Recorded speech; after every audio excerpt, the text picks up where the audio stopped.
Ladies and gentlemen of the class of 2011, and Eric Immel, wear sunscreen. This seems like a rather odd piece of advice to be giving a bunch of graduates being missioned forth for life as a volunteer or in a religious community, but I stand by it.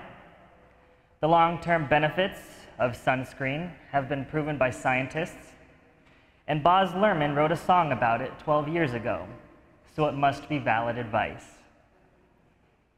The rest of my advice, though, has no basis more reliable than my own meandering experience.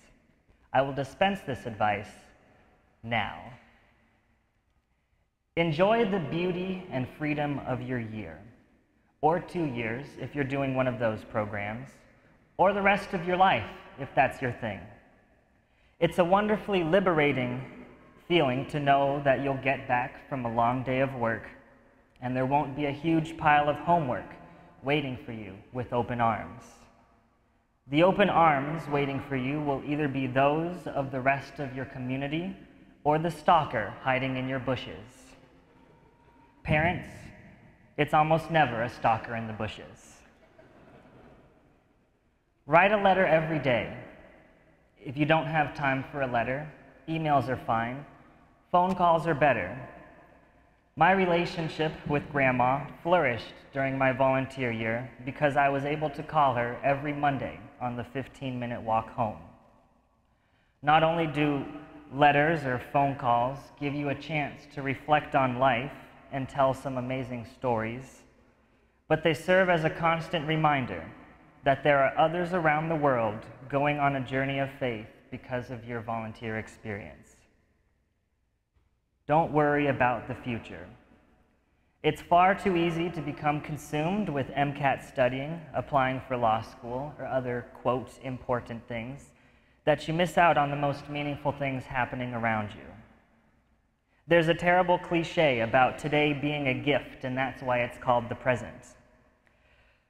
But you should try to unwrap that gift once in a while and see what it has to offer. Pray. If that's not your cup of tea, reflect or meditate, journal or contemplate. Find a way to meet your spiritual needs. It's great being on fire to serve the world, but you'll burn yourself out if you don't occasionally take time to stoke that fire. Dance. Another piece of advice I learned about living in community, I learned 3 years after I finished my volunteer year, and I read it in a book by a Jesuit. I will give that to you. 1, you are not God. 2, this is not heaven. 3, don't be an ass. Compromise is important, but only if you know what in your life is non-negotiable. For some people in my community, this was the type of cheese that we bought at the store every week. For others, it was that we tried to live sustainably. It's certainly a challenge trying to meet everyone's needs, but it's better than hating your life because you've sacrificed what's most important to you in order to make others happy. Take lots of pictures. It's a great way to keep wonderful memories alive. Speaking of great pictures, keep your student ID. It may seem slightly dishonest using this card to get discounts at movies and other endeavors after you've graduated, but technically speaking, you never stop learning if you're a student of life. This just helps allow you to get into some places for cheaper than it would normally cost. That being said, find cheap sources of fun. This may be playing hide and seek in a dark convent with your roommates, throwing a frisbee as far as you can off the roof of your volunteer house, or spending a relaxing night in your courtyard with friends and a bottle of cheap wine. Great memories aren't just made because of the amount of money that you spend, but because of the people that you're with. Maybe you'll marry, maybe you won't. Maybe you'll have children, maybe you won't. I'd suggest not doing either during your year of service.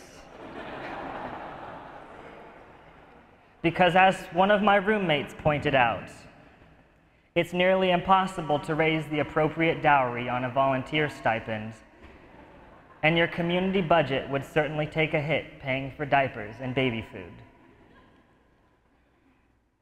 That doesn't mean that you shouldn't love or care for others. Sharing your love with those you live with, those you work with, and members of the community, it's the most authentic way that you can give of yourself. And as the prayer of St. Francis says, it's in giving that you receive. Read. Don't break the stupid rule. What's the stupid rule? Don't be stupid. This isn't advice from volunteering, but rather from my mother. And probably every mother sitting here in this church today. In my own personal research, over 95% of injuries happen when one is being stupid.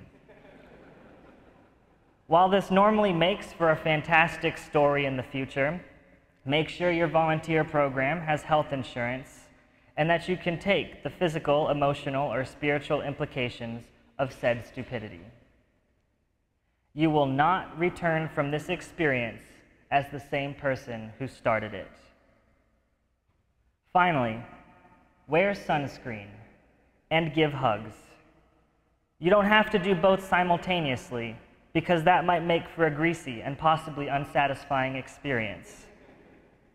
But there's a saying that we need 4 hugs a day for survival, 8 hugs a day for maintenance, and 12 hugs a day for growth. Make sure to stockpile some from your family and loved ones today, tomorrow, and every day until you leave, so that you'll always be able to meet your daily quota. Then, the least of your problems every day is whether to use SPF 30 or 45. Thank you all very much. God bless you on your future endeavors, and I wish you all the best of luck.